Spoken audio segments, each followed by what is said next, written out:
I'm really excited about this event. This is our first event as the Hult Research Club. It's a live podcast event where we are going to explore how research skills might be the most important skills in the age of AI. And I think this is a really interesting theme to explore because in the age of AI, I think that we all have the knowledge of the world at our fingertips, but there needs to be a premium to what we bring to the table as human beings. So I think there's a really interesting transition happening in the job market, in the economy, where there's going to be a premium on new knowledge and new skills and human creativity. And I think that research is the way that we can unlock that creativity, that productivity, and eventually, take this economy where we need to take it. I'm looking forward to talking to the professors. They are experts in this field. They have a lot of experience, and just bringing them into a space where they're really talking about their passions, along with passionate students as well. I just think that this is what the Research Club is about, which is creating an enabling environment where ideas like this, where creative people who are energetic and they really want to make an impact in the world, this is the environment that we want to put them in together so that they can collaborate potentially, so that they can explore their common interests, their complementary skills, and make an impact in the world with their research. All right, brilliant. So I think we can start with this introduction by the professors. So professors, let's start with Dr. Totterman. Would you care to introduce yourself, what you do in and outside research, along with how you started your journey and what drew you to it? And the more romantic the story, the better. Yeah. Thank you, and thanks for having me here. And first of all, kudos for organizing a club like this. I think it's really amazing to see the students volunteer into research, and it really is kind of resonating with my DNA as a master's student, an undergraduate student back in the day. I was also very curious and active in that way. First of all, thanks colleagues for sending me here physically. I'm in the Lion's Den and you are sitting comfortably in the sunshine of California and wherever you are. But I have to say collegiality is a big kind of thing. Matt Fisher just helped me on a big case. So we worked with actually an alumni of Hult, Lionel, who works with consulting in Paris. We worked on a big case together that we published, and Matt was helping us through the last miles to get it published through the case center. But when we go back to your question, I was not the natural choice for research. But at the same time, when I talk to entrepreneurship researchers that I kind of define myself as well, many of them have the same story. They've always been very curious. They've been very out in the field trying to understand how things operate and work. And then somehow their kind of career path has led them into research. In my case, what happened was I came in to do my master's studies, and I had a professor who really kind of saw potential in me, but he also took me on different research journeys. And one of them led to my own kind of dissertation or thesis. And before I did my master's thesis, he said, "Henrik, this is so interesting. I think we could actually make a kind of a journal level entry out of this and have you peer reviewed." And I was like, I wasn't intending that, but let's do it. So before I had my master's thesis done, I had already presented a paper in an academic research conference, and it eventually got published. So when I graduated from a master's thesis, he had already kind of talked to other professors that Henrik should be in our doctoral program. So I didn't even know about it, so he had already organized financing. So when I graduated, he said, "Would you like to continue into a PhD?" And I was like, I had no intention to do anything like that. And then he kind of convinced me. So I really kind of stumbled into research, let's put it that way. And I can continue forever, but let's give my colleagues an opportunity to talk as well. That's fantastic. Can we go with Dr. Fisher? And let us know. Certainly here. So before I transition into my spiel here, I have one quick question for my colleague Henrik here. Henrik, if memory serves me, I think you have a doctorate from a place where part of your PhD garbage, you actually have a top hat and a sword. Is that correct, or am I wrong in that? You're absolutely correct. In Finland, we have a top hat, and many universities have a sword. My university is known for great research, but also great partying. So swords are a little bit dangerous when people are late out in the night. So we only do the top hat in my university. But for example, Helsinki University, definitely a sword. And the sword comes from when you are a doctor, your job and responsibility is to protect knowledge and protect your students from the kind of the fake news out there. So that's why you have a sword.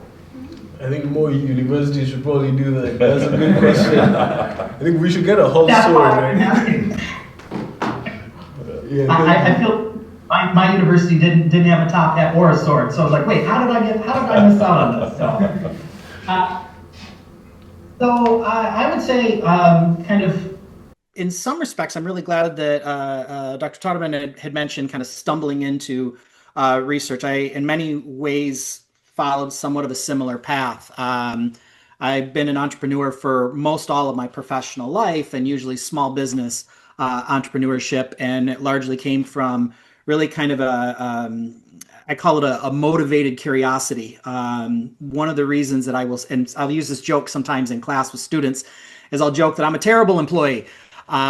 Because I'm either in charge or I lead the revolt, and that really is rooted in just kind of having a curiosity, so being able to start businesses or find things that I was curious about, or noticing a gap in the market where there might be a business opportunity there, I would then dive wholeheartedly into learning as much as I could about that to then exploit that. And so that initially led to entrepreneurial ventures, but there came a point where I would realize that, starting a business, there was still a lot that I didn't know. And when I eventually did go and get my MBA, which was right after the housing collapse in 2008, and I did work right in banking and lending, so I could speak for hours just on the collapse of the housing market, but I won't. But that led me to going to get my MBA, and one of my professors, I did a dual degree MBA with a school in the United States and a school in the south of France. And when I was studying in the south of France, one of my professors who I would talk with and engage, and because I would read a lot on my own, I could always bring up a lot of questions, and he really enjoyed that. And so before class one day, he just looked at me and he just goes, "Why are you here?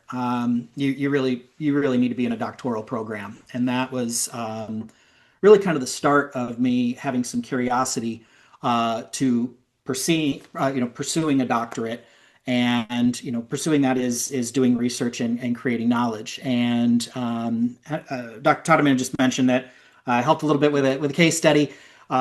Research is a very, very broad umbrella, and that's one of the things that I really like about research and my colleagues, is the fact that we all have different areas that we really are interested in, and that we really will research. And so when we interact with each other, I can learn a lot from my colleagues and the work that they do.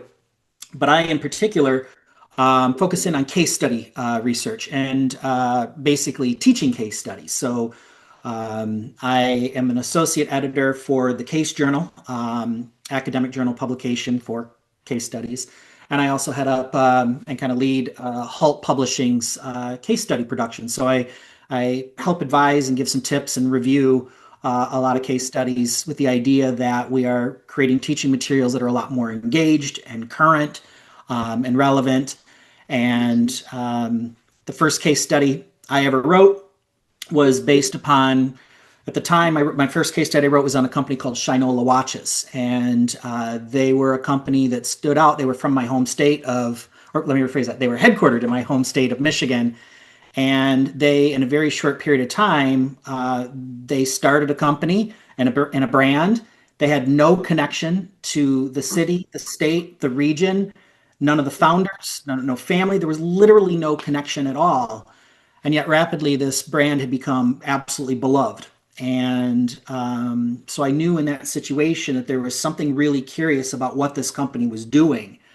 And then starting to recognize that, theories and frameworks about how to build brands and what this company, what was the special sauce that this company was doing.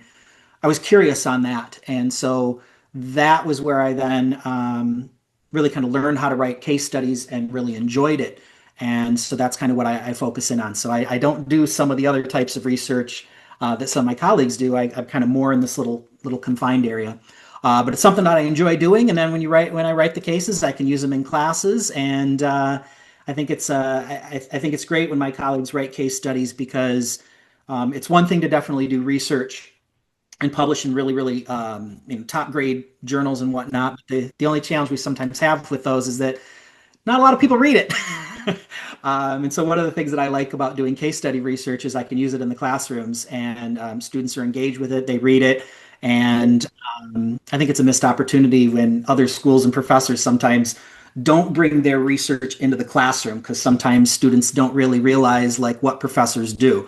They think that all we do is teach, and like, no, that's actually just a small, it's just a portion of it. So I probably spoke plenty. I should probably hand the floor over to a man who needs no introduction, the man, the myth, the legend. I can pick up right there. I think that was a good overview. This is interesting because, as I know, all of we faculty don't talk, so I'm learning a lot today, along with everybody else. So yeah, kudos to the team for putting the group together. I think it's really smart. It is unique, I think, for Hult in the way that we serve so many students that it's really important, but it's also it's a quick program at the master's level. And maybe that's why, as you know, I'm a new guy here as well. I've only been here 3 years. So most of the other school experiences that I have been primarily focused around research. But I will do as my colleagues have done, and I'll take you back. It started for me in undergrad. And in fact, I was just looking to see if the paper I had worked on in undergrad was published by Nancy Eisenberg, but I don't find it. So maybe it was just something that I had worked on. But in undergrad, I started to understand the importance of research. I was a psychology major, and a lot of people don't understand that if you are a psychology major, you're primarily a statistician. That's where I learned all of my research methods and questionnaire and a lot of field research. So I had studied under a professor undergrad that was known for child adolescent research. And that's another important thing about research. I think it's much more of a skill, and you can pursue your passions in lots of different ways. And once you understand the foundation, it's definitely a skill set that can travel. So for me, I used this background experience, which was a meta-analysis, which is basically a way of doing archival research of what others have done to try to find an effect size of something that you're interested in. And I use that as one of the things that I had put into getting to my PhD program, which was at Delaware. Also in psychology, industrial organizational psychology was my original focus. And you do research all through your master's and PhD in that kind of a program. So I think, again, it's great at Hult that you started this up. Maybe that will spur more, student research opportunities. But of course, it is very difficult to get into a top peer-reviewed journal.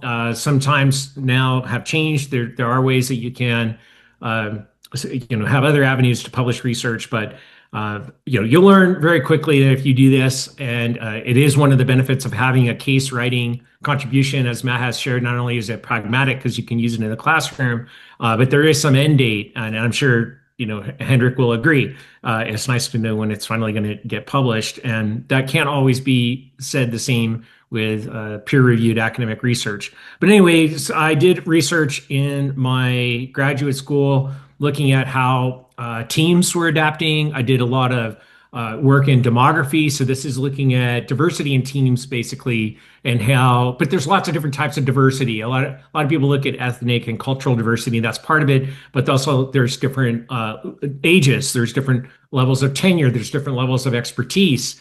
And all of those things can be looked at as teams. And so my original research was looking at a psychological concept called perceived organizational support.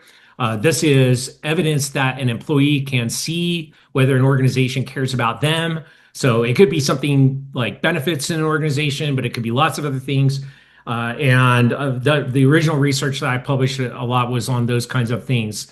And also diversity. I looked at a lot of diversity in teams and things like that. Well, anyway, then I realized that I really didn't want to do research because, as Matt said, most people don't read this stuff. It's just an inside baseball handshake that if you want to get onto a tenure track, which maybe some of you do, and I'm not saying that that's a bad choice. I'm just saying that it wasn't right for me at the time. I wanted to do something much more applied, and that's why I joined Accenture. But of course, I ended up using my research skills with just more applied kind of research. So I was using a lot of my background on methodology to do things like questionnaires, surveys of either executives or teams and organizations. And we were doing more practitioner research. So there's a real difference there. Your consultancies still really appreciate that. Most of them have think tanks. A lot of the stuff that we cite in classes are usually, they're probably industry reports and think tanks. They're not necessarily four-year or traditional kinds of academic research. So middle part of my career, it was all applied, writing books and articles, helping others get published in places like HBR, things like that. And then only 10 years ago that I come back into this. And, I do research when I needed to. Now a lot more at Hult, looking at AI and things like that. And we're incentivized to do that, or maybe voluntold is almost a better way of framing it. Which is a good thing, and it's very important for our rankings. You have to understand that research is also part of the rankings, which is why you're all there. So now I'm focusing a lot on that, and if it's relevant, I can talk about some of the research. But I think you just wanted to understand the history and maybe how important research and methods have been in my career, and I would say it's really important. And I really respect the case writing that you're hearing both Matt and Henrik have pursued in a formal way. I haven't done those things in a formal way. I might this year, but I have good experience publishing for both peer-reviewed and then the more practitioner-minded journals. That's great. Thank you so much, Dr. Lynch. So this now builds up to, I think, the theme that we've been talking about. I think you've all really touched on it very well, which is that research has had an impact, and a really immense impact on your professional careers outside research. So it sort of plays into everything that you do. It's a very interesting thing that I think we can take away from that. So now, in this current landscape, how do you see AI changing the economic landscape, whether that's in your jobs, academia, or even in the businesses that you run? And what role will effective research play in that transition? We can start with Dr. Totterman. I'm on the spot again. And the expert is online. Patrick is the expert on AI. We have to save the best for last. I see. I told they put me in the lion's den. The colleagues are sitting comfortably at home, and I'm kind of put on spot here. Yeah, no, I think we are living in a space where product is kind of a commodity nowadays, right? It's very easy to come up with prototypes, products, solutions, service models, and so forth. I think the biggest issue we have these days is to really, really fall in love with the problem. What are we trying to solve? And I think that's where research starts from. It's kind of how do we define and scope a problem?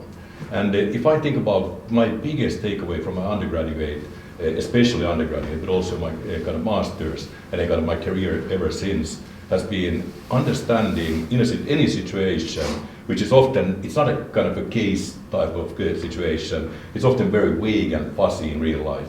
To kind of look on that and look on the facts, look on the kind of the variables, and define what is the problem here, if there is one. And I think as we move forward, we're going to have tools, thanks to AI and other kind of means, that are going to help us in the problem scoping, doing market research, trying to understand what the kind of the variables are. But nothing will take away the human touch and the kind of the real capability of getting to the core. And if I look on my courses here at Hult, I spend typically out of 8 sessions, probably 4 or 5, mostly with students, just refining what the problem is all about. So if you walk on the corridors here, you will probably, and probably you know from my classes, you will probably tell that people say that that's the fall in love with problem stuff, right? Because that's the essence of it. And I think that's something I carry with me every single day. Kind of what is the problem we are trying to solve for? And I think as product becomes a commodity, that's going to be a skill that we can really, really harness on. And of course, with AI, we can improve our capabilities there. That's very interesting. I have taken your class, and I can attest to the fact that we have fallen in love with the problem much more since we took it. Yes, I think that's a very interesting insight, just because nowadays you'd find that AI is not going to tell you the right answer. You tell it to solve a problem for you or identify a problem for you. It's not going to identify the right problem. But what it can do is it can help you iterate through the bad ideas faster. And that could enable you to actually get to the good ideas. Because as the entrepreneurs in the room have, they're mentioned in their experience, I mean, an idea really has no value until it works. So it's really about iterating through so many bad ideas until you find the right idea that works. So I think AI can help us get through faster iterations. I think that's what you're saying. Yeah, and if I can quickly continue on it, I have been talking with a company here in Boston which is doing drug research and drug discovery, and they have a digital twin which is basically replicating millions of people and their DNAs, and they can test drugs on that kind of base. And what they really do is they are kind of looking on what kind of a problem, what kind of a solution match could work in different kind of very complex biological kind of chains. And kind of continuing on that, just today, I was talking with one of our faculty colleagues and how they are using a similar kind of digital twin to test business ideas. So basically testing an idea towards market entry. What are the kind of complexities? Will this work or not? Will it give you 100% kind of response and accuracy? Absolutely not. But it will give you, a sophisticated view and an alternative. And of course, you as an entrepreneur or a researcher creating drugs, you will take that, of course, into consideration as you proceed. So it's kind of a great kind of tool to get quicker and more affordably and more effectively to the core of the problem. That's fantastic. I think I'm working on a similar thing, but for investments in developing markets, in building decision models. But that's something we'll talk about next month when we do a real podcast. He's promoting here, smart guy. Listen, the marketing. I mean, I'm learning from the best, so thank you. I think we can move to the next. Yeah, let's get the experts involved. Let's forget about it. All right, Dr. Fisher, could you please answer the question? Sure. So maybe in some respects I should have went maybe after Patrick, but that's okay. And I only say after Dr. Lynch here because at least some of the stuff that I've been working on here recently and areas that I specialize in, I specialize in teaching a lot of sales classes, those soft human skills classes. There might even be a couple of people in the room that are going to be taking my teamwork class next week when I come to Boston.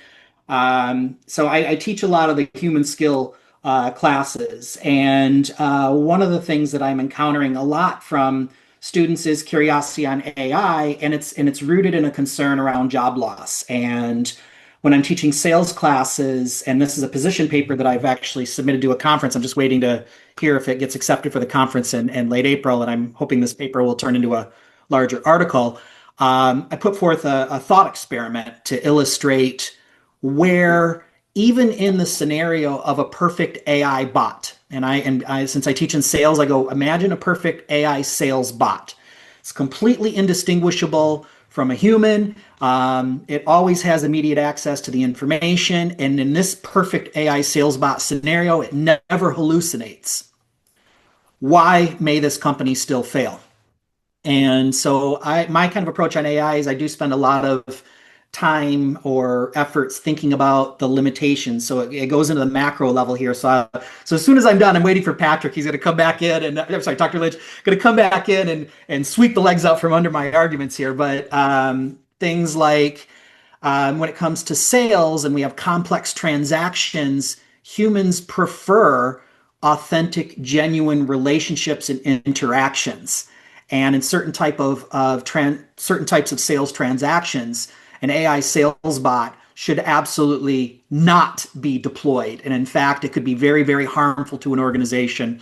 And my position paper is largely built on a general framework in sales where we have three different categories of sales. And that is, number one, what's called a straight rebuy.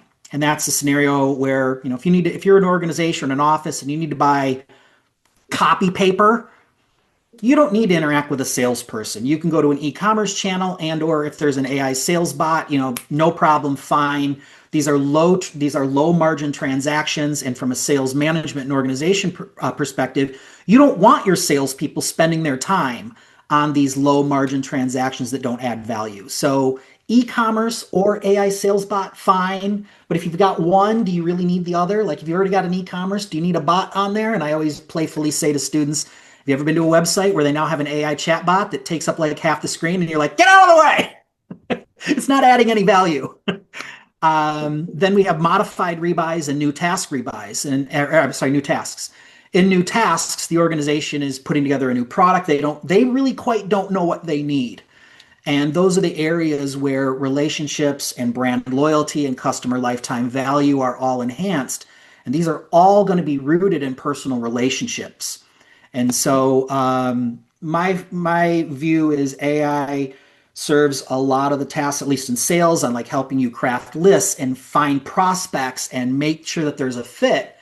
But then it's the people that still need to close the transactions and close the deals. And the larger the transaction is, I argue, the less likely somebody is going to want to rely upon technology or an AI sales bot. If I'm building a new product and the success of my entire organization rests upon this product being successful, and I'm putting together $100 million or $1 billion deal, I'm not doing that through an AI sales bot. I want to interact with people. And so my argument is that there are some very clear situations in which certain sectors of job skills and job roles, while there may be tech founders who, I'm out here in Northern California, so I'm surrounded by this all the time. Tech companies and founders, they want that next round of funding. They're going to prognosticate how wonderful and awesome their tech is, even when it's got flaws, even when it's not capable, even when they don't have the revenue to back up the valuations of their companies. OpenAI. But they have a vested interest in trying to get you to believe that this is the next greatest, most amazing thing, and you absolutely have to have it yesterday. But on a macro level, there's lots and lots of things that will say that AI is not going to go anywhere, but it can't. These optimistic prognostications just simply cannot come to pass. Like, if it displaces too many jobs, nobody has any money, and none of these companies can survive. So we want to start to establish some boundaries. And so that's a little bit where my thinking is, and that's a position paper that I'm working on, and I've literally submitted that to a conference, is going through all these different types of scenarios to articulate how relationships are still at the center of business.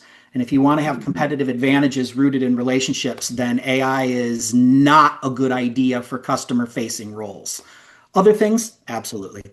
That's a great point. Just to build on that, we just completed a white paper as well as a research club. It's on Substack. I think you should all read it if you haven't.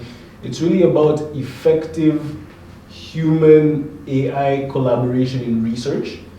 And I did this paper myself. What was interesting about it is a key discussion point, and why I think it's very important to talk about what Dr. Fisher is talking about, is that there's certain things that AI is really good at, and there's certain things that humans are really good at.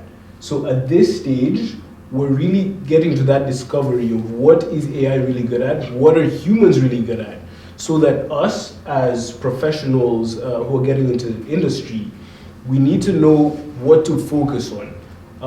Of course, I have an entire thesis that we can talk about. I was telling Dr. Totterman about it, which is maybe, and Dr. Lynch can maybe correct me if I'm wrong as he speaks, maybe we're becoming less of players in the orchestra and becoming sort of the composer of the orchestra. So we still need to build expertise, but it's sort of just building our palette, our option base, where we get all these different tools, we can combine them in different ways with different knowledge bases and come out with new ideas, creative ideas that are really human. AI is not creative, so it can't come up with these new ideas, or we can, and it can't come up with the human connections, as Dr. Fisher was saying as well. So we can move on to Dr. Lynch, and he can confirm or deny my hypothesis right there. I think there's a red thread through all of these, and we agree firmly. I don't think that. I think that there's a lot of irrational exuberance about the adoption of AI, and where I see us going, not just in business but also with pedagogy for schools, is where is it appropriate, and we must use these things to enhance and not replace things that we could do. There's this notion of uncanny valley, which is what Matt's talking about, or Dr. Fisher. Doctor is talking about is that sense that sometimes you really just do not want, to be interacting with something synthetic. And I think that we all know and feel that. So you asked, I think in general, how is AI going to affect business? I'll also hear you talking a little about how AI is going to affect research. And I think this is the era that we're in, is to figure out where it's appropriate and where we're going to get the most benefit. But it's not a one size fits all. And I think that there's a lot of hyperbole about how AI was going to, do this or that. And what we talk a lot about, I think, in our class is where it's appropriate. One of the stories that I took inspiration of, I guess this is research. So I have this book coming out, and it's not like this is research in the field, but William Barnett in 2008 published a book that was focused on the Red Queen effect. You might have heard about this. A lot of entrepreneurs and a lot of business strategists know about the Red Queen effect. The Red Queen effect, it even goes back earlier than that. It's actually based on paleontology. When they were looking at bones, why is it that one species isn't dominant over a long period of time? And it's because everything is also evolving at the same time as that species. So there is not one dominant species across, all of Earth's history. And in fact, what it shows is that there's co-creation and co-evolution going on. Same thing happens with business. As soon as one thing, some business comes out with something, the competition is also evolving. And this is what we see a lot is going with AI. And I think the secret is going to be, where is it appropriate? And it isn't going to be necessarily the companies that adopt the most AI. I wish it were that easy, but it's the most appropriate. And so what I hear Dr. Fisher talking about is where it's going to be appropriate. In the book, I go on and expand on this, and because the Red Queen effect, in fact, does have its origin in Lewis Carroll's Through the Looking Glass. And this is a very, very popular, I think, story. You might have heard Alice in Wonderland or Through the Looking Glass. And the Red Queen effect is effectively a quote that says something like, well, you have to run faster just to stand still because everything is changing so much. It happens to be when Alice is recognizing a lot of change. This is where the Red Queen effect comes through. I don't think that idea goes far enough. And so I introduced the Alice effect. And so the Alice effect says, much from that perspective, is that she becomes numb to all of the changes going on. We habituate and we homogenize things that are the norm. I mean, there was a time that, my grandparents would say taking a picture with this and being able to record your voice and also navigate is something you'd only see in sci-fi. But of course, we all take for granted the magic now that we have in our hands. But the same thing is happening now for consumers, and the same thing is happening for business people, is we're habituating these things so quickly. The Alice effect is at hand here. And what we got to figure out is how to break through the noise. If I put an entrepreneurship or maybe a marketing hat on, look at the marketing situation with AI slop right now on social media. I think everybody is sick of that. The same way that Matt said, you go to the website and the chatbot is in your face and you're like, get out of my way. That's the Alice effect, is we know what we need and it's not that. And I argue, in fact, I think a lot of businesses are going to find that going old school, going human, having exclusive events that are live with real people that you can have a real conversation like we are in real time suddenly becomes premium. And I think this is going to be true for sales. It's going to be true for customer service. It's going to be true for a lot of things online. Now, where it's appropriate, where, if it's a low risk transaction around the paper example, sure. But the trick is going to be, and the research is going to be, where is that point? And we got to figure this out between the Red Queen and the Alice effect about what's going on. And that offers lots of research coming in the next decade. Great. Congratulations on that book. We'll be very excited to read it and get signed copies once it's out. As the research club, I think we should get some, right? Yes. Brilliant. Yes. So I think we can move on to audience questions. Who has a question that we can pose to our panel? Do you have something? I'm gonna think about something. All right. So is everyone is clear? You see, Max, that's why in class, we always give you 5 minutes to pair and share. I think I'm understanding the logic why. But we can get different opinions from the audience as well about what we've been talking about. So why don't you start us off? What do you think about the conversation so far? Where it's going? What are your opinions on it? Now they're giving feedback to us, by the way. No, I definitely thank you, all three of you for taking your time to be here, sharing that insight. That's definitely, as in 2026, right? It is, but this goes without saying, I know we are currently just sitting in a very massive age of disruption, like not just in the tech industry, but all industries being heavily disrupted by AI. And my opinion is, I feel like it is now more than necessary ever to keep that human aspect there, because as AI gets more advanced, and from what I've been doing outside of what learned that in the classroom here, is that more or less it's not going to be generative AI that takes over our job. It's actually going to be agentic AI build out, because what I was seeing is now Elon Musk himself, he built a robot, which is an actual robot, which is starting to do stuff, and obviously that's AI. So definitely, I think I see why it's important, which kind of leads to my question. As more agentic AI kind of starts to take that form, as we project that, how is that going to impact industries, careers, where especially be able to do at some point in the future, be able to do research that humans now that we're able to do. So how can we still use it kind of as a tool to make sure we're saying, hey, we're not hardwiring it into a robot, but we're using it to say hey, you know what, you're here to help me as kind of a junior assistant. Would you like to start? I don't know who would like to take that question in our panel. Who'd like to take it? Yeah, I can kind of chime in on what Patrick just said earlier. I think it's a balancing act, and I think the balance is going to shift. So if I look on new product development, for example, if you are a software developer, coder, Microsoft says that they use over 50% of kind of in their software development, 50% of the code is actually generated today with AI, right? So it's a huge shift. But at the same time, I'm kind of thinking about the enormous volume of product that is coming out from the software companies. And that's going to put the human in a positioning kind of role where you really need to target, trying to find those unique needs and ensure that these volumes and masses of product really find home. So I think that the kind of the role of us is shifting gradually as well, or not even gradually, very rapidly. So in that sense, the skill set needs to change and adjust. So it's a balancing act. I'd like to build on that. I think that's a really good insight. I think AI is really good at, I think Dr. Lynch can confirm or deny this, but it's really good at things that are very repetitive, very predictable, right? And that's very different it's not different from a lot of the jobs that exist in the market right now.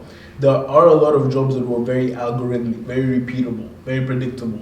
Now those jobs can be replaced by AI because AI can just figure out how to do it and just keep doing it. But humans get the edge when it comes to creative thinking, when it comes to figuring out how to automate the things that should be automated, and then focusing on the things that really can't be automated. And I think figuring that balance out is really the key to effective human-AI collaboration. There's something I was talking to Dr. Totterman about, which was AI is just a tool. It's the next tool. 100 years ago, people saw cars. I mean, cars were new technology back in the day. And when cars came, people should not have been intimidated because a car moves faster than your horse or than you.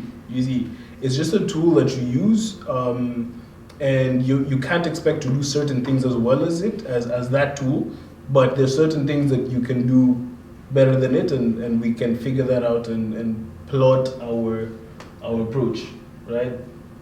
the panel. What do you think, guys? I think you kind of zeroed in on I think what a lot of us would have is this view of like, what can it do? So I'll just use a real quick example for myself here.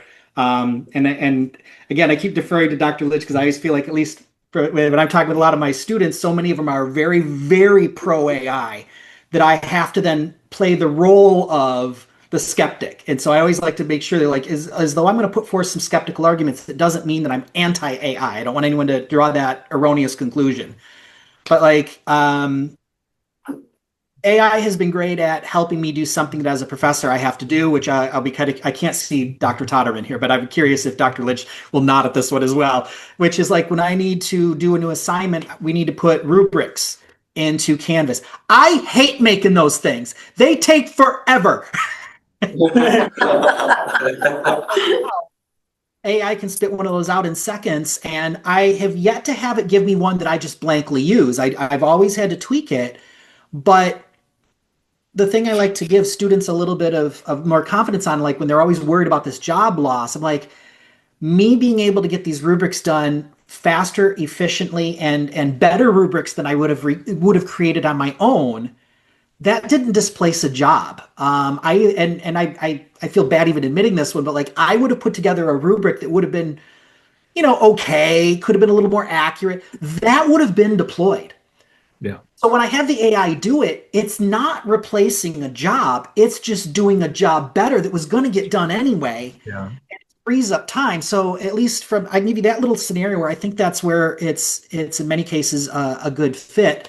We are in a space, and bringing this into a little bit of the research question, or sorry, the research focus on this one. A lot of journals and places that publish, they're very concerned about is this AI created content or was it created from the researcher? We have to verify what AI puts out. And again, kind of playing the skeptic here a little bit. This again goes back to my position paper. Even in the scenario of the perfect AI sales bot that can do everything perfectly, why will consumers still likely reject it? Nothing to do with the company and their perfect AI sales bot. It's because bad actors exist. And so as a consumer, they're not going to know that your AI sales bot is perfect and will never cheat and give them accurate information because they already received 200 emails today, telling them that they've been approved for a new loan. Just call this, this new number, like the fraud, the scamsters. We've already seen things like with stuff that's going on with Elon Musk and Grok and some of the photos, and like Elon gets in there and he's tweaking his AI Grok all the time. So I think that's one of these things that we want to be aware of. And I love the positivity around AI. Again, I really want to stress that. But I think like when I'm teaching marketing classes and whatnot, it's like, hey, you still also need to pay attention to, do consumers even want this? And in many respects, we have examples and surveys where no, they don't want this. Doesn't mean AI is going away, but it starts to give us a barrier or a boundary, and we can bring it back down so we can focus in on what it's really good at, where it can really help us, and not deploy it in places where consumers don't like it, like the drive-through, where I think it was a McDonald's or a Jack and I can't remember which restaurant, but they deployed an AI order taker, and it took all of about 3 hours before consumers were just messing with it, and really to the point they had to take it down. Because consumers were really backlashing. Self-checkouts is another great example. The technology is there. And from the business side, we can talk about how efficient, how amazing, a cost savings is going to be wonderful. And what happens? You deploy the self-checkout and shoplifting skyrockets and cheating skyrockets because consumers reject it. They think that checking you out and bagging your groceries is something that the business is supposed to do. And through the self-checkout, you're making the consumers do it. And we already know from ethical studies, humans feel guilt and remorse, and many will not cheat and steal from a human. They have no problem stealing from a robot, though. And if any of you don't believe me, did you ever have a vending machine spit out an extra bag of chips? Did you try to stuff it up in there? Hell no, you didn't. You're like, oh, 2 bags of chips. Two for one. That's good. Yeah. So, Dr. Lynch, do you have anything to add Oh, I might have lost train of where we were going, but I can just echo that. I think you're hearing from all of us that no, I have a healthy skepticism. I think we're all trying to counsel that it's not one size fits all. Obviously, when you're in some of these classes, you're trying to ask the question of what it can do. We're not. You're also burdened with what it should do, and what it should do always needs to go back to your customers, and those can be internal customers. It's easy to think about all these scenarios for consumers at retail, but there are internal customers that are trading data all the time to do their tasks for organizations, and many of them also don't want to be disintermediated by these AI.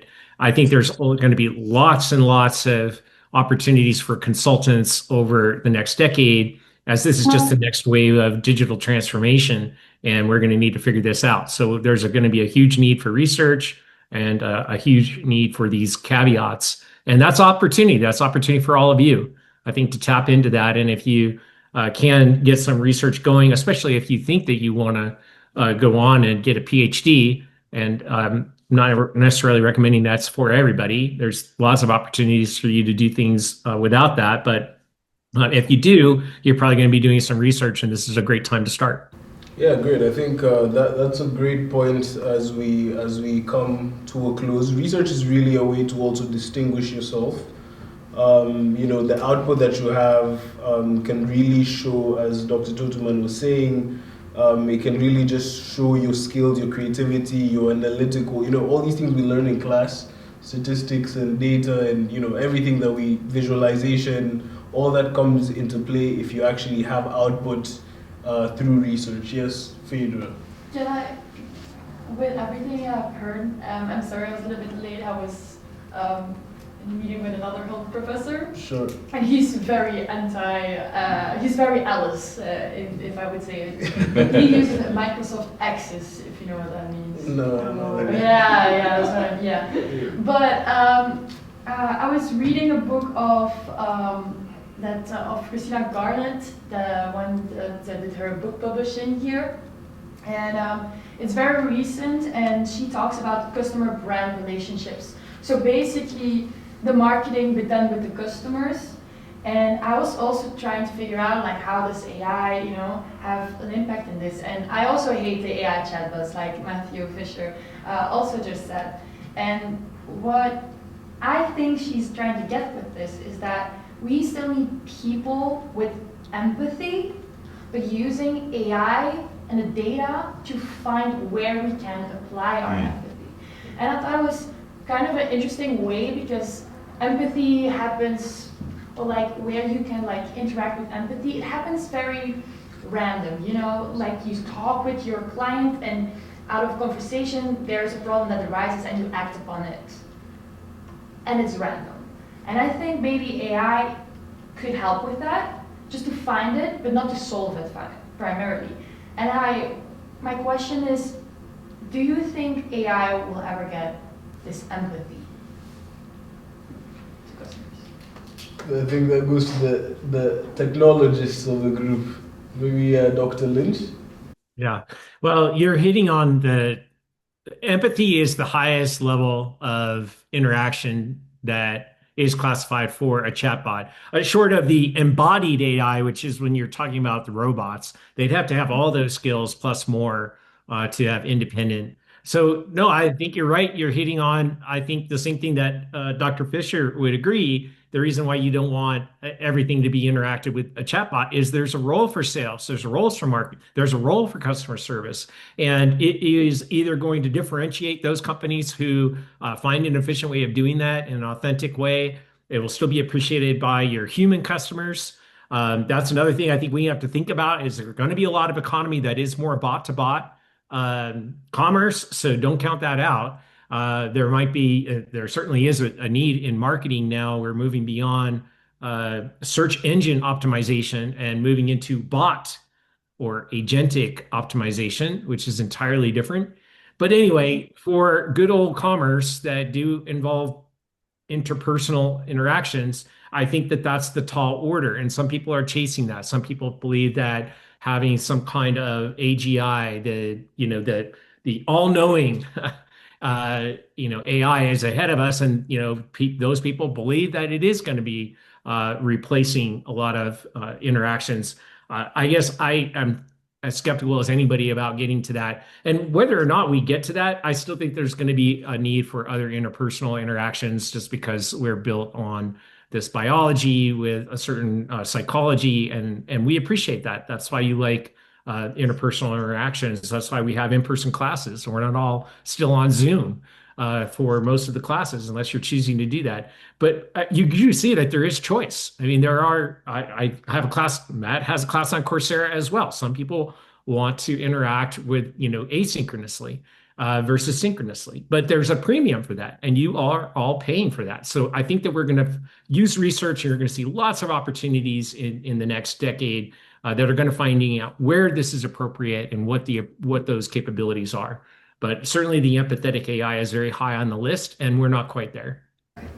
Great. You have a question? Yeah, I have a question, but I don't know how to frame it yet. Why don't you introduce yourself and then... Yeah, first of all, my name is Luis Maldonado. I'm from Mexico.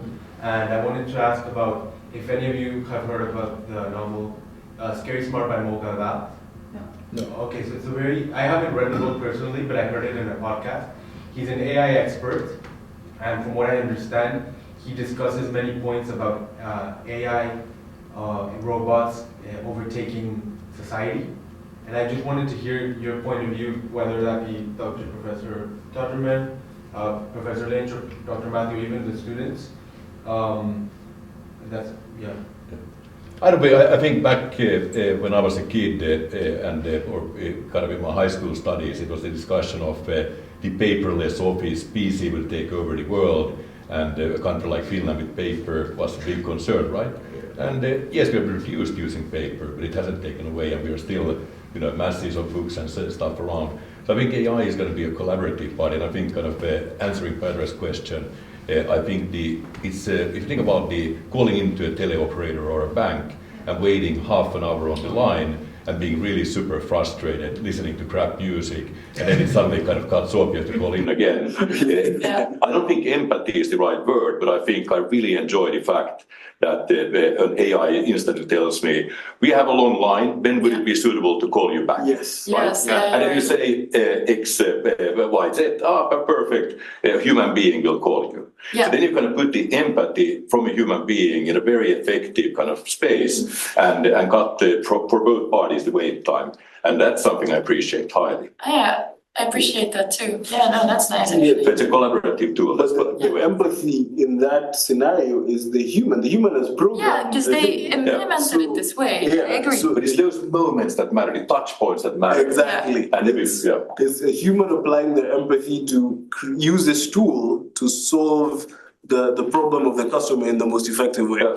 So yeah, I think AI isn't going to take over the world. Honestly, I think we've seen, if you listen to certain podcasts from Facebook, Meta and Google, Alphabet, all the CTOs of these companies, they always say that, look, LLMs and scaling up investment to LLMs is not going to come out with intelligence or AGI. It's impossible. Like, unless we come up with an entirely new computing mechanism or whatever, but according to the laws of physics that we have established to this point and computation, there's no way that we can get to a point where AI is smart enough to take everything over now. And I would like to provoke even more something that Dr. Fisher said just earlier. Yeah. He was pointing to OpenAI seeking more funding, right? Exactly. So look on the deployment of AI. Show me a use case where AI is making a ton of money right now. And then I'm excited. I think the concern is that all of these companies are either funding AI through secondary sources of income, like Google through advertisement, or OpenAI with a very open pocket from their investors. At some point, either they need to become profitable or they're going to cease to exist. Well, yes, that's interesting. But, railroads are a good example when we talk about technologies. As we wind up, America largely started developing exponentially because of railroads, right? When railroad technology was invented, you see, America is such a big space, right? And has a lot. Max should become a professor, right? I think he has the kind of the aura of a professor. I agree. My dad is a professor. He made me. I can tell there is something there. You have a role model there. Thank you. Yeah. So across the landmass with the railways, that's really when you connected all these different states. That's when you saw trade went up, GDP went up, productivity started to go up. Railroads were a terrible investment. There was so much money going into railroads, and a lot of those companies went bankrupt because everyone was just saying railroads were the next, Bitcoin or whatever, like the new thing when we're talking about technology. But then eventually most of them went bankrupt, and you know who consolidated that? JP Morgan. JP Morgan put them together into this big package. Now you have this valuable thing that came, from the skeletons and bones and ashes of this other thing. So maybe we're just at this foundational stage. We don't know what's going to come next. But once we know, all our questions will be answered. Right? That's a good... I don't know about that. I'll just add or build on two things here that I heard you say and Professor Totterman say. Let me remind you that in 1913, Thomas Edison predicted the end of books in schools because motion pictures would replace them. Think of the source there. Obviously, being responsible to produce some of the first film and movie cameras, that was a logical takeaway. But I fear that it was short-sighted. By the way, he also said that was going to happen like within 10 years, if you look up the quote. The last time I checked, that didn't happen. But we have changed the way that we access knowledge, and it's an and, not an or. It's not that books have gone away. It's just that we use them very differently. And believe me, just like now the AI helps write rubrics really quickly, you're all benefiting from the fact that we've digitized all that knowledge. You don't have to go to a card catalog and look stuff up on the stacks and waste all this time and transport trying to get the knowledge. And so it's changed the job of a student, it's changed the job of a professor, but it hasn't, gone away entirely. And I think that that's what we're going to be seeing with AI applications. The other point about the railroads, right. So when you come in to do something like JP Morgan mostly consolidating, they weren't building the infrastructure was built. Really, it was a different game. He was in the transportation and supply chain business at that point, not really building railroads. And the same thing happened if you look at who made money during the gold rush. It wasn't the prospectors. It was the purveyors of the goods that the prospectors needed. And that's what I see is really going on. That's why you can have such huge investments going on right now, is that there's a lot of prospectors out there. And the ones that are going to be extracting the rents are your, Googles and Anthropics and OpenAIs and so forth, as we race to that, but nobody quite knows where the gold is yet. And I think that's where research will play a significant role in every walk of life and every profession to figure out where it's appropriate and where the ROI is. So that's why we're definitely over our skis, and there's just a lot of irrational exuberance about where AI can always apply. And your biggest benefit coming out of Hult will be to counsel whoever you're talking to is that appropriate ways of when it should be applied, or that appropriate ways to research so that you don't make those mistakes. All right, fantastic. I think that's a beautiful place to end. We're a little bit over time, but we have enjoyed this. Can we say the live podcast experiment has been a success? Yes. Thank you all very much for coming. This has been wonderful. All the best, guys. Thank you. Thank you. Cheers.